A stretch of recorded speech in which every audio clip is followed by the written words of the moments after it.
Beaucoup pensent encore, en 2021, que pour avoir le physique de ses rêves, il faut sacrifier des années de sa vie et tous les plaisirs qui vont bien évidemment avec. Eh ben, bonne nouvelle, c'est totalement faux. Je suis bien placé pour le savoir car j'ai aidé plus de 1250 hommes et femmes à obtenir ce corps qu'ils convoitaient tant. Et je peux te dire que si tu te contentes de comprendre ta génétique et tes hormones, tu auras des résultats rapides et surtout constants. C'est pourquoi j'ai créé ce simple quiz qui me permet de comprendre ton profil et de te donner les conseils adaptés à toi seulement car tu es un être unique. Si tu as 30 secondes, clique sur le lien en description de la vidéo et remplis ce quiz.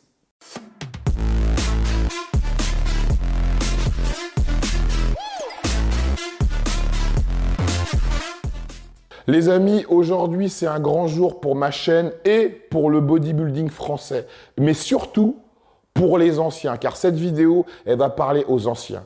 J'ai la chance, les amis, d'avoir avec moi un bodybuilder émérite et surtout quelqu'un qui a réussi à marier une carrière de bodybuilder pro et le métier et les études de médecin. Et surtout, on ne parle pas d'un généraliste, on parle d'un anapathe. Et pour ceux qui ne savent pas ce qu'est un anapathe, vous allez le savoir bien évidemment en regardant la vidéo.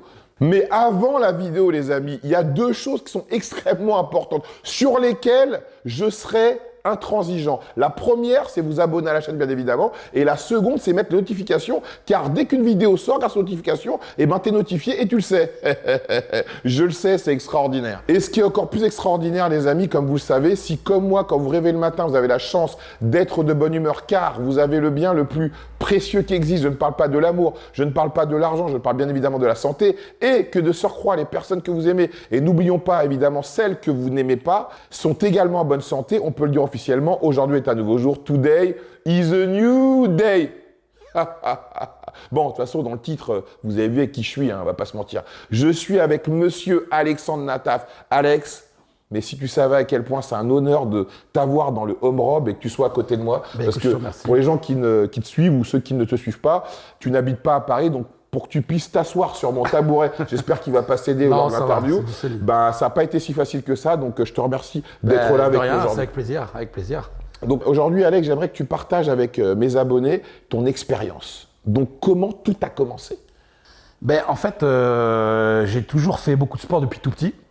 Avant, je faisais beaucoup de natation depuis l'âge de 4 ans. Donc j'ai fait la natation jusqu'à l'âge de 18 ans, je faisais des compétitions et tout. Donc j'ai toujours eu l'habitude d'aller m'entraîner le soir, d'avoir un rythme boulot-entraînement.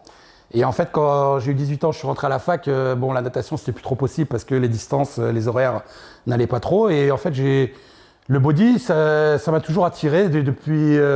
déjà avant, quand je faisais la natation, j'avais acheté un petit banc et des haltères dans la cave de chez mes parents. Donc je m'entraînais, en fait, j'avais un extenseur, je faisais quelques mouvements, mais je savais même pas ce que je travaillais, mais je le faisais. Et du coup, je me suis inscrit dans une salle et c'est là que j'ai vraiment commencé sérieusement, on va dire, quoi. Et donc, dans la foulée également, tu as voulu faire des études de médecine. Donc, comment tu as réussi à marier ces deux activités mais qui sont très prenantes, hein? Alors, comme je dis souvent, c'est tout dans l'organisation, en fait, quoi. Donc, j'ai toujours réussi à planifier mon temps, à garder un moment dans ma journée pour mon entraînement et à ne jamais négliger mes études. Et grâce à ça, j'ai pu mener de front les études et la carrière sportive et le body, quoi. Donc, pour la petite histoire, tu as étudié dans la même fac que le doc, celui qui est sur ma chaîne Benjamin, et on s'est connus à LM, à Lille, puisque j'ai fait une partie de mes études à Lille, et toi également. Donc, à l'Atlantic Gym, on passe un bonjour à Frédéric et Georges Torelli. À l'époque, tu venais 2 fois dans la journée, tu venais le midi et le soir. Alors qu'à l'époque, tu faisais tes études de médecine. Ouais, alors, effectivement, je venais le midi et le soir, mais en fait, avec du recul, c'était un peu trop, je pense.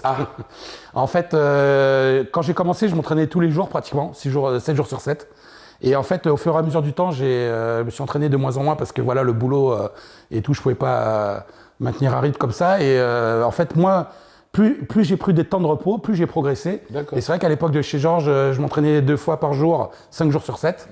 Et en fait, quand je suis arrivé à Perpignan, parce qu'après je déménageais à Perpignan, j'ai dû réduire encore mon entraînement parce qu'avec le boulot, j'avais encore plus de boulot. Et en fait, j'ai continué à progresser parce que je m'entraînais moins en fait et je prenais plus de repos. Et donc à cette époque-là, quand on s'est connu, c'était de 2003-2004, tu avais gagné France, me semble-t-il. Alors ouais, j'avais fait quelques compétences juniors, mais après, j'étais à la WABA et j'ai gagné France WABA en 2003. Et après, j'ai gagné les championnats d'Europe en 2004, toujours à la WABA. Et après, donc, j'ai déménagé fin 2004 à Perpignan. Et là, j'ai fait deuxième à Monde en 2005 et j'ai fait premier en 2006. Et du coup, je suis passé professionnel WABA. Et après, le problème à la WABA, c'est que bon, chez les pros, il n'y avait pas grand-chose, il y avait 1 ou 2 compètes par an. Donc je me suis vite rendu compte que si je voulais aller plus loin, ça pouvait être que l'IFBB. Parce qu'à l'époque, il n'y avait que l'IFBB, il n'y avait pas encore NPC ou quoi, il n'y avait qu'une seule fédération. On va en parler. On en reviendra. On y reviendra. Donc je suis retourné à l'IFBB, donc j'ai fait championnat de France IFBB où j'ai fait premier en plus de 100 kilos. Après, alors c'est marrant parce que juste après, j'étais en vacances aux États-Unis 2 semaines après les championnats de France. Bon, moi j'avais relâché un peu la diète, je bouffais hamburger, pizza. J'avais repris quelques kilos, mais j'étais encore bien plein. Et puis j'étais en vacances là-bas et en fait, il y avait une compétition à Orlando, à NPC. Je me suis dit, tiens, je vais aller la faire comme ça pour rigoler. Et en fait, j'ai fait premier. Oh, énorme. Donc j'ai gagné en super heavyweight, NPC Orlando. Voilà. Après, me suis préparé pour les championnats du monde qui étaient en novembre 2009 au Qatar. J'ai fait 3e en plus de 100.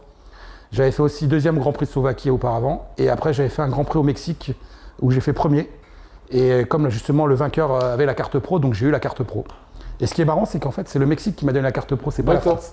Mais je pense qu'il ne me l'aurait pas refusé en France parce que j'avais quand même un certain parcours, on va dire. Donc il ne me l'aurait pas refusé quand même.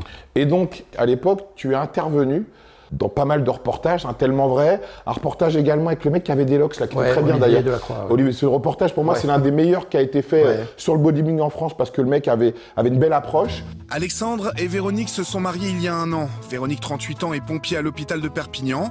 Alexandre, 34 ans, lui exerce la profession d'analyste médical. Alors c'est en couple qu'il prépare les compétitions à venir. Dans quelques jours, Alex participe au Arnold Schwarzenegger Classic aux États-Unis, la compétition qui réunit les meilleurs amateurs au monde. Pour Véronique, c'est la finale du championnat de France qui se profile.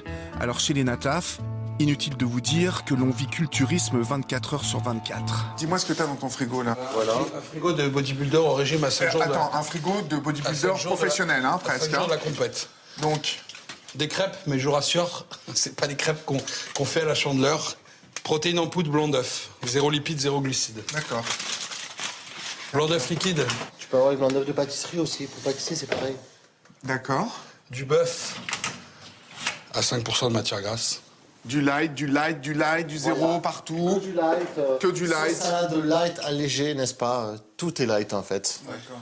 Il y avait également Maryse Magnos dans le reportage. Alors, tu vas me montrer un petit peu ce que tu travailles en ce moment et quelle partie du corps tu travailles? Oui, d'accord. En ce moment, c'est les dorsaux. Les dorsaux, donc. Les dorsaux, Voilà. c'est tout le dos.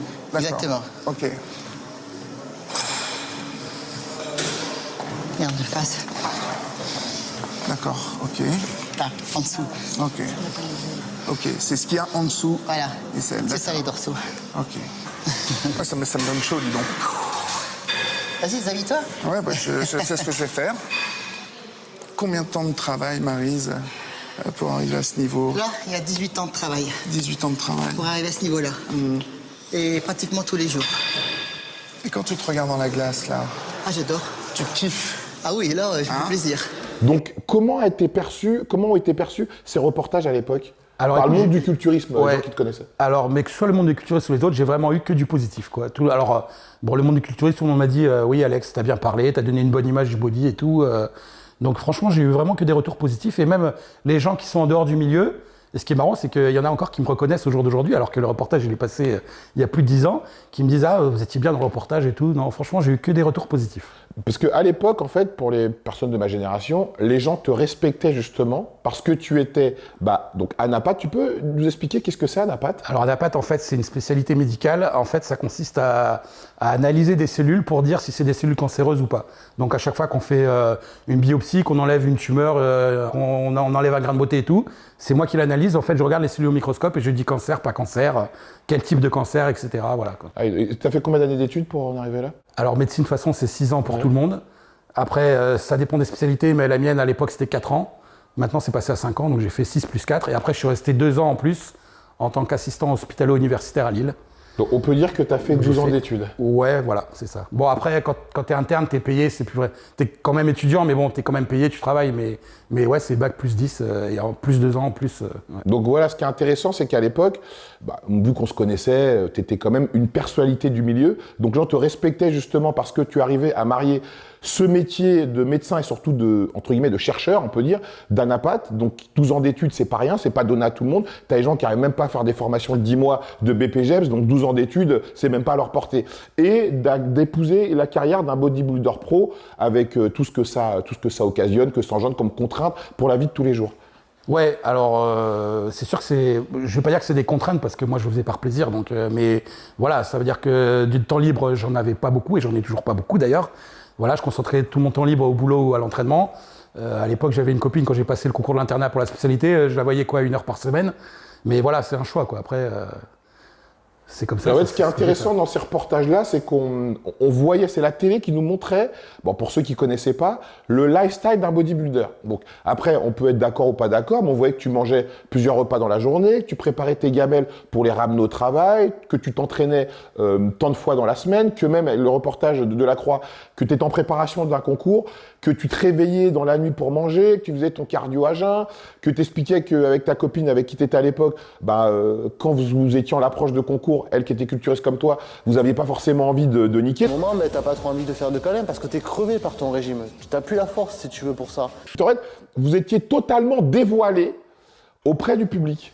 Ouais, alors je pense qu'il y avait eu des reportages avant, mais en fait, on va dire que c'est le premier reportage, c'est les premiers reportages vraiment sérieux, on va dire quoi, voilà, qui veulent vraiment montrer ce que c'est le body. Parce que des reportages, il y en a eu, mais pour tourner en ridicule les mecs et tout ça, il y en a eu, mais on va dire que oui, vraiment, là, c'était les reportages où vraiment on voyait ce que c'est que la vie d'un bodybuilder, quoi. Mais et donc, ça, c'est en quelle année tout ça? Alors le premier, il était en 2008. Oui. Après, avec Olivier Delacroix, c'était en 2009. Après, il y a eu 2 fois Tellement Vrai. Et il y en a eu un en 2011 et un en 2012, je crois. On peut dire qu'à l'époque, vu qu'il n'y avait pas les réseaux sociaux comme aujourd'hui, c'était le fait de pastater qui faisait de toi de personnalité. Ouais, tout à Donc fait. on peut dire que tu étais un mec famous dans le milieu du culturisme par ces reportages-là et auprès du grand public également. Oui, après, il y a comme j'ai eu quelques résultats aussi, Oui. et donc les mecs du milieu me connaissaient par ça, mais c'est vrai qu'à l'époque, il n'y avait pas ou quasiment pas d'Internet, donc il y a beaucoup de gens qui m'ont connu effectivement grâce au reportage, et qui me reconnaissent encore maintenant, c'est ça qui est marrant. Et donc, des années passent, toi tu es dans ton coin, hier t'emmerdes personne, tu as ta salle de sport à Perpignan. Ouais, Progym à Perpignan que j'ai monté là il y a 4 ans, bientôt 4 ans maintenant. Ouais. Donc en plus toi t'es pas quelqu'un de très actif sur les réseaux sociaux, tu suis pas forcément les nouveaux compétiteurs qui font légion sur les réseaux dans notre milieu, non? Alors je suis les compétiteurs, mais je suis les compétiteurs qui m'intéressent, c'est-à-dire body. D'accord. Ok. Après il y a certaines catégories que je suis moins parce que je m'y intéresse moins. Et donc d'ailleurs, c'est important pour moi d'en parler, c'est qu'est-ce que tu penses, en tant que bodybuilder pro, de ces catégories qui ont vu le jour, comme men physique, classique physique et surtout bikini. Qu'est-ce que tu en penses de tout ça? Ben, il y a du pour et du contre. Alors le pour, c'est que bon, ça ramène de l'argent, c'est sûr.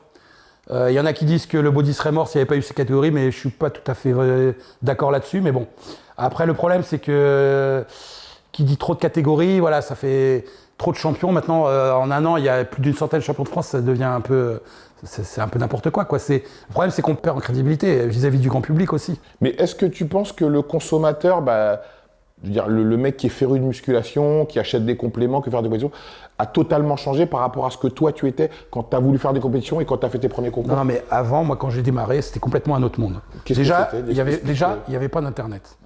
Il n'y avait pas de réseaux sociaux, quasiment pas, et c'était le début de Facebook. Des salles, il y en avait très peu. Il y en avait très peu. Moi, quand je suis arrivé à Lille, j'ai eu du mal à trouver une salle pour m'entraîner. Il y a une vraie salle de muscu. La salle de Frédéric Auchard, on me l'a montré. Je veux dire, sinon, je ne savais pas. Ensuite, il y avait très peu de magasins de compléments alimentaires.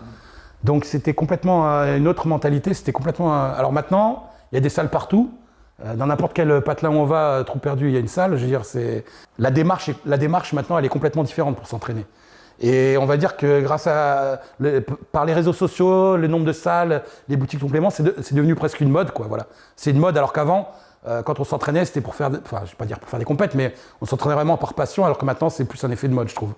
Donc c'est important que tu parles de l'influence des réseaux sociaux. C'est que par l'influence des réseaux sociaux, certaines personnes, donc entre guillemets influentes de ce milieu, t'ont jeté des pics où on parlait de toi, bon évidemment de manière négative. Donc il y a eu notre ami Marvel Fitness, d'où est sortie cette réplique légendaire. Mais quel est ton palmarès? Mais moi, j'aimerais quand même savoir un truc. Tu parles du body et tout, mais quelle est ton expérience là-dedans, ton expérience personnelle, hein? Parce que sur ta page Instagram, je vois qu'il y a marqué athlète. les athlètes, je veux dire, quel est ton palmarès? Quelles sont les compétitions auxquelles tu as participé? Je veux dire, quels sont tes diplômes? Quels sont tes titres? Mais en fait, tu as conscience que grâce à ça, tu es devenu un peu viral dans d'autres milieux? Ouais, je sais que ça a marqué cette phrase, mais j'ai dit ça en fait parce que sur sa page, il avait marqué athlète. Ouais. Et comme il se permettait de donner son avis et de critiquer, ben, je me suis dit, mais il dit qu'il est athlète, mais qu'est-ce qu'il a fait en fait? C'est quoi son palmarès? C'est pour ça que j'ai. Et donc, qu'est-ce qu'il avait dit sur toi d'ailleurs? Qu'est-ce qu'il avait dit? Oh, il avait parlé, je sais même plus ce qu'il avait dit exactement. Franchement, je sais plus. Il avait critiqué un reportage que j'avais fait à l'époque. Oui, un tellement vrai, j'imagine. Ouais, je sais même plus ce qu'il avait dit, franchement. Le reportage, il commence de manière plutôt assez intéressante parce qu'au début, on te dit quoi? Oui, regardez, il est bodybuilder, il est médecin, voilà, ça casse les clichés les bodybuilders sont cons, tout dans les muscles, rien dans la tête, tout ça. Et ce qui est malhonnête dans ce reportage, c'est que ils font souvent le lien avec les compléments alimentaires et son physique. En gros, des moments, il a dit oui, il prend trop de trucs en poudre aussi, c'est pas très bon, ça peut potentiellement être dangereux, limite, tu vois, on est dans ça. En gros, on est en train de nous dire que les compléments alimentaires, c'est limite dangereux pour la santé. Regardez le reportage, vous allez voir, c'est ça qu'on ressent. Avec Marvel, j'ai fait une vidéo avec lui, je pense que tu l'as vu, où justement on revenait sur cette petite altercation, et justement il en rigolait parce qu'il a kiffé ta manière de répondre, après vous avez échangé, voilà, tout est bien qui finit bien. Après, je n'en veux pas trop, de toute façon il s'était excusé, mais après je n'en veux pas trop parce que voilà, c'était son mode de fonctionnement, lui il marchait justement, on va dire un peu à la provoque, quoi, donc bon voilà, il a fait ça, après moi... Au début, de toute façon, moi, je voulais même pas répondre, quoi. C'est plein de potes à moi qui m'ont dit, mais si, vas-y, Alex, faut que tu répondes et tout, donc. Et également, donc, quelqu'un t'a qualifié de pseudo-médecin. Ouais. Mais le truc, c'est que je sais même pas pourquoi il a dit ça, en fait. Ce mec-là, j'ai jamais croisé, j'ai jamais parlé avec lui, j'ai jamais rien dit de mal de lui, sur lui, donc je sais pas, ça. Et donc, il revenait sur le fait que tu montrais une mauvaise image du body, fait des reportages que tu avais fait. Je crois qu'il avait dit très exactement que je diabolisais le body. D'accord. Que j'étais un soi-disant médecin. Mais je sais même pas pourquoi il a dit ça en fait, quoi. C'est ça qui est incroyable. Donc tu as fait une réponse également. Pareil, j'ai fait une réponse parce que voilà. C'est aussi incroyable. Mais voilà, quand il me fait au médecin, donc j'ai dû montrer mes diplômes. Alors pseudo-médecin, c'est le truc qui m'énerve le plus parce que c'est pas la première fois qu'on me le dit. Alors le pseudo-médecin, voilà, je suis dans un pseudo-bureau ici avec un pseudo-microscope. J'ai fait des pseudo-analyses médicales. Et à quoi servent mes études? À gagner des pseudo-revenus. Voilà. Donc ça va être vite réglé. Donc je vous montre ici mon diplôme de médecin. Le diplôme, ça c'est le diplôme d'études de docteur en médecine qui clôt les études médicales. Et ça c'est le diplôme d'études spécialisées, c'est-à-dire la spécialité médicale. En l'occurrence pour moi, anatomie et cytologie pathologique, c'est marqué ici, toujours en 2002 à Lille. Donc et toi, j'ai cru comprendre que tu fais du coaching, mais montre-nous un peu tes diplômes de coach. Mais bon, je pense qu'on verra rien parce que j'ai cru comprendre que ce monsieur n'avait pas de diplôme. Mais en fait, pseudo-médecin, c'est pas la première fois qu'on me le disait aussi. D'accord, ah oui. C'est pour ça que ça m'a un peu énervé. Je me suis dit, bon, allez, j'ai montré mes diplômes, comme ça, c'est réglé, et voilà, quoi. Donc, en fait, encore une fois, tu as répondu parce que des gens t'ont dit ce que cette personne avait dit sur toi. Et en fait, c'est un peu, inconsciemment, même si t'es pas sur les réseaux sociaux, tu te dois, à cause des gens, de jouer le jeu des réseaux sociaux, de répondre et de donner ton point de vue et de te blanchir d'une certaine manière. Ouais, c'est exactement ça, parce que moi, perso, je m'en bats les... oui, j'imagine. Je m'en bats les cacahuètes de ça. Je suis pas là pour faire comme je dis sur sa vidéo, moi, je suis pas là pour faire de la polémique. Moi, je suis sur les réseaux pour partager ma passion. Je veux pas faire de polémique, mais voilà, quand des mecs t'attaquent comme ça, t'es bien obligé de répondre, quoi. Voilà. Et cette personne également s'est excusée? Ouais, elle s'est excusée après, elle s'est excusée. Mais pas publiquement, elle s'est excusée en privé? Non, elle m'a envoyé un message mais pour s'expliquer. Bon, c'est très bien. Ouais.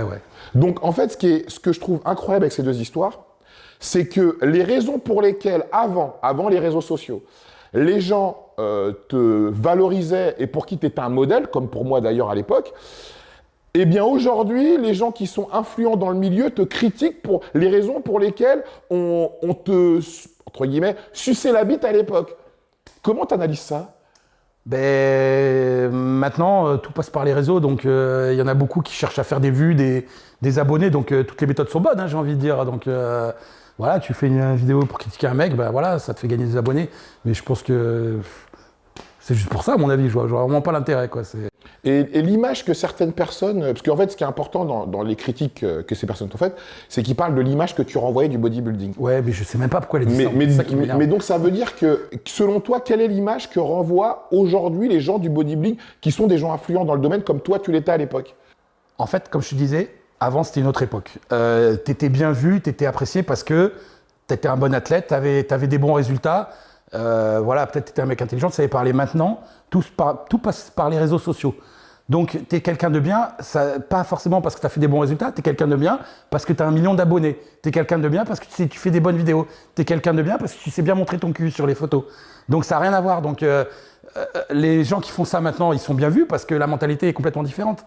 Mais pour moi, qui suis un ancien, on va dire, je ne vais pas dire qu'ils sont bien vus, je veux dire qu'ils sont vus d'une manière un peu... pour moi, ça n'a rien à voir avec le body, quoi.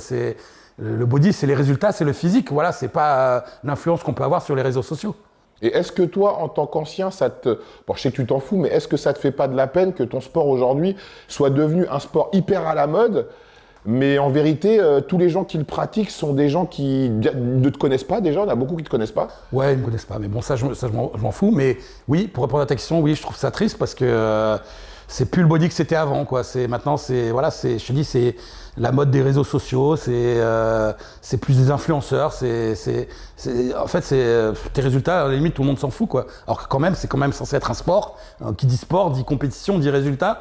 Mais maintenant, t'as des mecs qui ont 1 million d'abonnés, qui sont plus connus que des mecs qui ont fait des très bons résultats en compète, qui ont peut-être, j'en sais rien, moins d'abonnés, mais voilà, quoi, c'est un peu dommage. Et qu'est-ce que tu penses de cette course à la carte pro? Parce que, bon, moi, je les connais un peu tous, les mecs, hein, de cette nouvelle génération. Et en fait, déjà, ils veulent tous une carte pro. Quand ils l'atteignent, c'est comme s'ils avaient gagné Olympia. Et après, ils deviennent tous coach. Oui, ça, c'est un classique. Ils veulent tous la carte pro, mais le problème, c'est qu'ils ne se rendent pas compte qu'il y en a très peu il y en a très peu qui ont le niveau pro. Ils veulent la carte pro parce que voilà, ça fait bien de marquer FBE Pro sur sa page Instagram. Mais et après, des coachs, ouais, ça c'est... ils veulent faire coach parce que, bon, après, il y a un business aussi. Donc, forcément, il y a de l'argent à gagner. Donc, quelque part, pour eux, c'est facile, quoi. Voilà, ils font un programme, mais ils font les 90%, c'est des programmes qu'on leur a donnés déjà. Ils font que répéter ce qu'on leur a dit. Donc, mais après, des vrais coachs, il y en a très, très peu, hein, je veux dire... Mais qu'est-ce que les gens devraient faire selon toi quand tu veux faire appel à un coach pour te préparer à une compétition? Quel serait le cahier des charges à respecter pour prendre un coach pour te préparer à une compétition? Alors ça, c'est une question qu'on m'a déjà posée. Je dirais qu'il y a 2 choses. Il y a déjà, on va dire, j'ai envie de dire le cursus et les diplômes, même si les diplômes ne font pas tout, mais c'est quand même un gage de qualité. Mais il y a aussi l'expérience qui est vachement importante. Moi, ça ne me viendrait pas l'idée de me faire coacher par un mec qui n'a jamais fait de compète, tu vois, même s'il a tous les diplômes du monde. Parce que voilà, il faut qu'il sache quand même de quoi il parle, quoi. Donc pour toi, il faut que le coach soit diplômé d'État, c'est la base, et qu'il soit également, qu'il ait fait des compétitions, qu'il ait eu un physique pour permettre de donner un savoir à quelqu'un et une expérience. Toi, est-ce que je sais qu'à l'époque, tu t'étais fait coacher par les responsables de la salle dans laquelle on s'entraînait, Atlantic Gym à LM, donc Frédéric Auchard et Georges Torelli. Je me souviens à l'époque, eux, c'est pas comme les mecs d'aujourd'hui, hein. Les mecs d'aujourd'hui, limite, ils courraient après toi dès que tu leur envoies un message. Oui, t'inquiète, je peux te coacher, Dana. Ils seraient prêts à te donner toutes les informations possibles et te dire prends ça, ça, ça. Mais eux, à l'époque, qui étaient des grands compétiteurs, Frédéric qui avait gagné France, Europe, Monde chez les femmes, et Joe qui avait gagné, qui était champion de France. Donc Fred qui était pro. Donc pour les femmes, c'était exceptionnel. Donc eux, à l'époque, je me souviens, alors déjà, ils t'envoyaient chier quand tu leur posais une question, et pour qu'ils te prennent en main, c'était pas l'argent qui comptait, hein. C'était vraiment, il fallait déjà avoir un physique, et en fait, si tu veux, il fallait quand même le mériter. Maintenant, le problème, c'est que les gens se font beaucoup pigeonner dans le sens où les influenceurs connus leur font croire qu'ils vont gagner de l'argent, qu'ils vont devenir des stars d'Internet et compagnie, alors que combien vont percer, combien de gens vont gagner leur vie là-dedans? Il y en a très très peu, très très peu. Et la grande majorité se fourrent le doigt dans l'œil et donc ils investissent beaucoup pour au final rien gagner du tout, quoi. Mais là-bas, en fait, avant, en fait, comme on disait, quand on s'entraînait, quand on voulait faire des compètes, c'est qu'on faisait ça par passion, il n'y avait pas de business là-dedans. Donc en fait, pour être coaché, voilà, les gens, il fallait que tu aies un physique, il fallait que tu t'investisses, que tu saches vraiment ce que tu veux. Alors que maintenant, les gens, ils se font coacher, même sans faire de compète, ils se font coacher. C'est un business, voilà, c'est plus du tout la même démarche, quoi. Ta dernière compétition, elle date de quand? Ma dernière compétition, c'était en 2019. 2009. Donc toi, tu as vu qu'avant, dans les compétitions, c'était la catégorie Open qui était la catégorie reine, les gens venaient pour ça. Mais maintenant... C'est même pas que c'était catégorie Open, c'est qu'il n'y avait même pas de moins de 212 quand j'ai commencé. C'était body plus de 100 et voilà, c'est tout. Et maintenant, les gens viennent pour voir des men physiques et des bikinis. Oui, ils viennent pour voir des men physiques parce qu'il y a pratiquement plus que des men physiques et des bikinis. Moi, j'étais à L, il y a la Coupe de France. J'étais la dernière, là, je crois que tu avais 3 ou 4 bodies, tous les autres c'était des men physiques et des bikinis. Mais donc le public qui va regarder ces compétitions-là, c'est qui? Ah bon, il y a des passionnés, mais les passionnés, il y en a très très peu. Après, sinon, c'est la famille, les amis, voilà. Hein, bon, après, ça a toujours été ça. Hein, dans le body, c'est pas un sport grand public, donc bon. L'aspect santé, vu que tu es médecin et que c'est toi qui analyses les cellules cancéreuses, qu'est-ce que tu penses de l'aspect santé dans ce sport? Je pense que c'est la roulette russe. Les produits, quels que soient les produits, enfin que ce soit des anabolisants ou des peptides ou ce qu'on veut, c'est toxique, il y a des dangers. Donc le problème c'est qu'on est tous différents. Il y en a qui vont prendre beaucoup de produits, qui n'auront jamais de problème de leur vie, et il y en a qui vont prendre une petite testo par semaine et ils vont se choper toutes les merdes possibles. Donc on est tous différents. Après, une fois j'avais lu sur un article un mec qui disait que la capacité à faire un bon professeur, un bon bodybuilder, c'était aussi une capacité à encaisser les produits, et il n'a pas tout à fait tort. Parce que plus tu as encaissé les produits et tu as moins d'effets secondaires, forcément ta carrière sera plus longue, j'ai envie de dire, et sans problème. Mais après, il ne faut pas se voler la face, il y a un risque, il y a un risque. Et avec ces catégories, donc bikini et men physique, ça fait que y a beaucoup plus de gens qui se dopent, donc beaucoup plus de gens qui consomment des produits, comme tu l'as dit, toxiques, c'est la roulette russe. Ces personnes-là sont orientées et encadrées par des coachs, qui ne sont pas des professionnels de la santé. Donc, est-ce qu'on peut dire qu'on est dans un problème de santé publique, entre guillemets?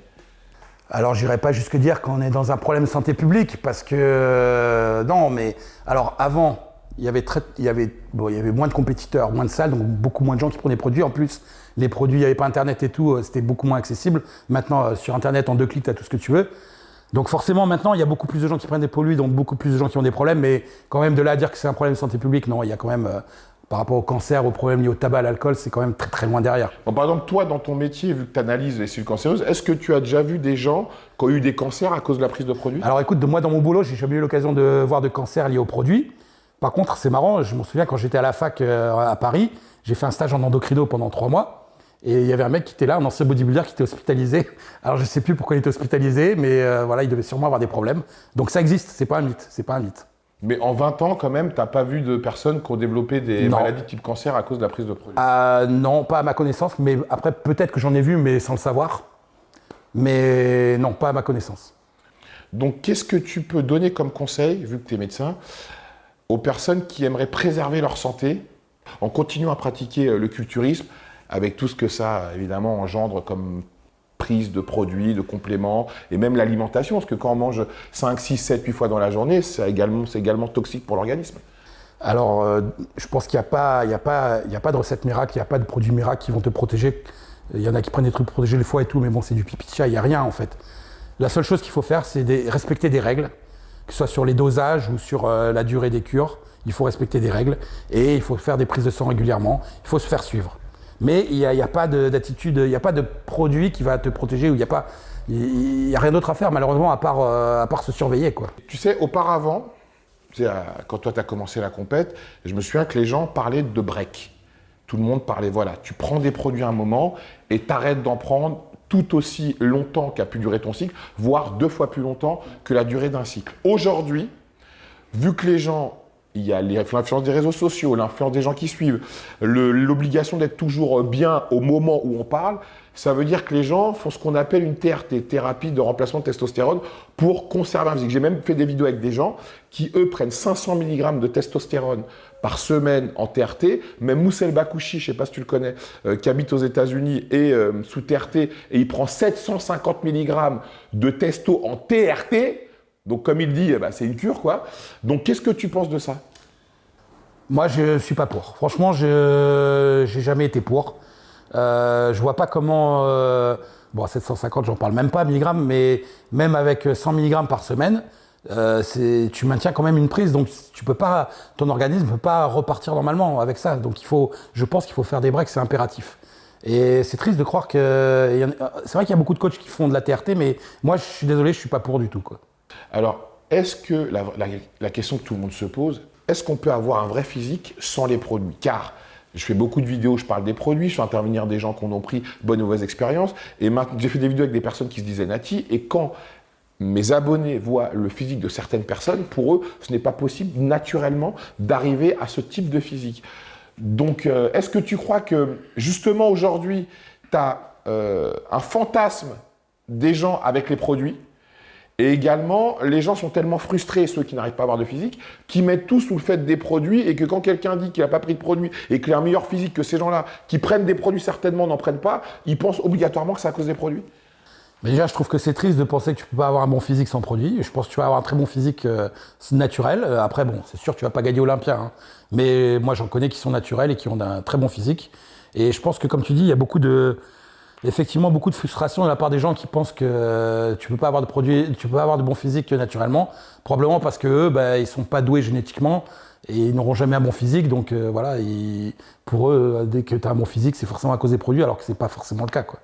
Et tu penses qu'également, c'est une raison pour laquelle les gens sont déçus quand ils prennent des produits, parce que si de base, tu n'as pas un physique, les gens pensent qu'avec les produits, vu qu'ils suivent des mecs qui sont dopés à longueur de journée, ils vont acquérir un physique. Et c'est ce qui crée une vraie frustration en eux, parce que moi j'ai connu plein de mecs qui prennent des produits, ils n'ont pas des physiques forcément, qui font croire qu'ils prennent des produits d'ailleurs. Non mais alors là, c'est intéressant ce que tu dis, parce que il y a un truc qui est très important dans le body, c'est que la génétique est très importante. Il y en a qui ont une génétique pour faire du muscle et pour être bodybuilder, il y en a d'autres, ils auront beau prendre tous les produits qu'ils peuvent et faire tout ce qu'ils veulent, ils ressembleront jamais à rien. Donc effectivement, il y en a ils vont prendre des produits, ils vont être très déçus parce qu'ils ressemblent à rien, mais je suis désolé, si leur génétique elle est pas faite pour faire du muscle, c'est tout, ils peuvent faire tout ce qu'ils voudront et ils ressembleront jamais à rien. Quand tu vois comment le bodybuilding a évolué et quand tu vois ce qui se fait sur les réseaux sociaux, sur YouTube et autres, quand on parle de culture, est-ce que tu penses qu'on a avancé ou régressé? Moi je pense que depuis que l'IFBB s'est séparé en deux, on a régressé. Je pense que ça n'a pas fait du bien du tout au body, parce que ça fait déjà une fédération en plus. Ça fait des tas de catégories en plus, ça fait des tas de champions en plus, c'est complètement, c'est plus crédible, quoi. Ça n'a pas fait du bien. Alors il y en a qui vont te dire oui, ça ramène de l'argent, ok, mais moi je pense que ça a décrédibilisé le body et vis-à-vis du grand public, on est de plus en plus ridicule, quoi. Et je pense que ça sera jamais un sport grand public comme aux États-Unis. Là-bas, c'est une autre mentalité. En France, on est trop coincé. On n'a pas assez ouvert d'esprit en France. Je vais terminer sur ce que tu dis là. Ça revient à ce que certaines personnes ont pu critiquer de toi sur ce que tu as montré comme image du bodybuilding, que tu montrais de mauvaises images du bodybuilding. Alors que, comme tu le dis, l'image du bodybuilding actuel, pour les gens qui ne sont pas dedans, c'est une image de kéké, quoi.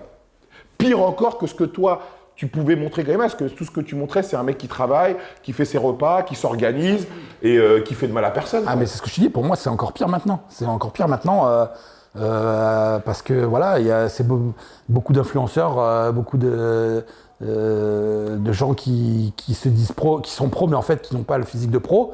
Donc oui, ça, vis-à-vis du grand public, c'est plus crédible du tout, quoi. Et surtout, qui ne font que ça.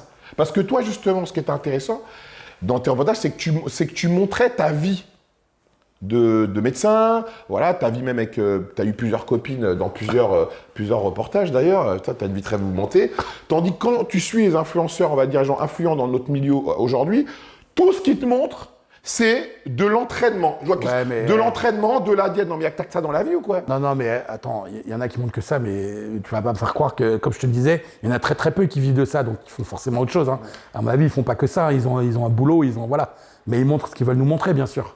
Est-ce que tu penses, pour terminer, que le niveau qu'on a connu à l'époque des Flex Wheeler, de Kevin Livron, de Shawn Ray, avant l'époque des Lee Haney, par rapport aux bodybuilders qu'on a actuellement sur le plateau Olympia, c'est différent. C'est différent. Maintenant, ils sont plus gros, mais la qualité, elle n'est pas celle qu'elle était dans les années 90-2000. Tu vois, un mec comme Coleman ou Yates, ils étaient vraiment taillés dans du rock. Maintenant, c'est plus trop le cas. Mais ça, à mon avis, c'est lié à la chimie. Ah, mais bien, tiens, pour ça, c'est intéressant. Qu'est-ce qui a changé, selon toi, dans la chimie par rapport à l'époque des Flex Wheeler, qui avait une ligne incroyable, et l'époque de Migramy?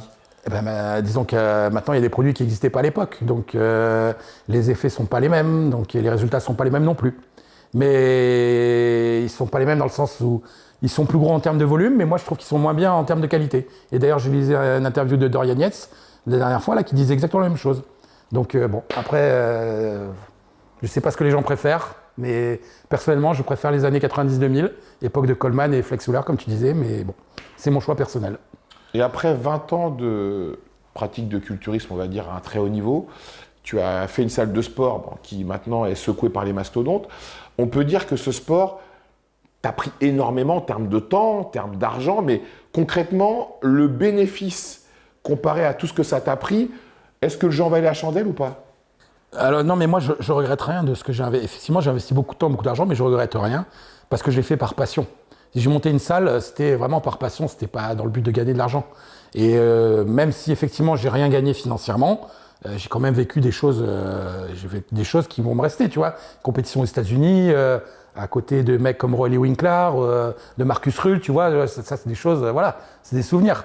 Donc pour moi, non, je regrette rien du tout de ce que j'ai fait. Alex, merci beaucoup d'avoir partagé tout ça avec nous. Pour les jeunes personnes qui me regardent, ils ont pu avoir un pied dans le passé et comprendre ce qui se passait avant. Et pour les personnes qui sont de notre génération, bah, je pense qu'ils ont kiffé cette interview parce que c'est tellement rare, malheureusement, sur les réseaux sociaux actuels, que des personnes fassent intervenir des anciens. Parce que comme tu as dit très justement, la valeur d'un athlète, c'est par rapport à sa notoriété sur les réseaux sociaux. Et moi, c'est quelque chose que je combats au quotidien. Donc des gens comme toi, comme Thierry Taché, j'espère avoir très bientôt, Luc Molides également, que j'espère avoir très bientôt à côté de moi. C'est important de vous valoriser, c'est important que vous partagez votre savoir parce que je pense qu'il y a beaucoup de gens qui regardent cette vidéo ne te connaissent pas. Ils t'ont connu certainement grâce à Marvel Fitness, ce qui est très bien, mais ce qui est malheureux également. C'est dommage pour moi. Ce qui est dommage. Je vous invite, les amis, à aller voir le reportage de Delacroix. Comment il s'appelait d'ailleurs? Olivier Delacroix. C'était quoi le nom du reportage? C'était Dans les yeux d'Olivier. Ouais, donc ça, franchement, ce reportage... Planète Muscle, c'était le nom du reportage. Pour moi, il y a même Mario Bracco également qui est dans ce reportage, qui parle Mario Bracco. Ouais, il parle également dedans. Donc pour moi, ce reportage, c'est l'un des meilleurs qui a été fait en France parce qu'on ne parle pas du dopage, on parle vraiment du monde du culturisme et des personnes qui sont des acteurs de ce monde, quoi. Donc il y a Maryse Magnos également qui est dedans, indomptable Maryse. Donc mon petit Alex, il vaut mieux évidemment être détesté pour ce que tu es, quelqu'un qui est comme tu es, voilà, qui est vrai, plutôt qu'être aimé pour ce que tu n'es pas, une influenceuse qui se prend en photo le matin en racontant des choses. Je te rassure, tu me verras jamais comme ça. Non, mais même moi, il y a des gens que je suis, je me dis, mais j'ai envie de te follow parce que j'en ai marre que tu me racontes toujours la même chose, quoi. Là, j'avoue, ça se méritera toujours les poutos, c'est la base, et toi, Alex, tu l'as bien mérité. Merci à toi. Mais quel est ton palmarès, mon gars? Je vais l'énumérer, le palmarès, parce que ça va vous faire kiffer, les amis. Bisous.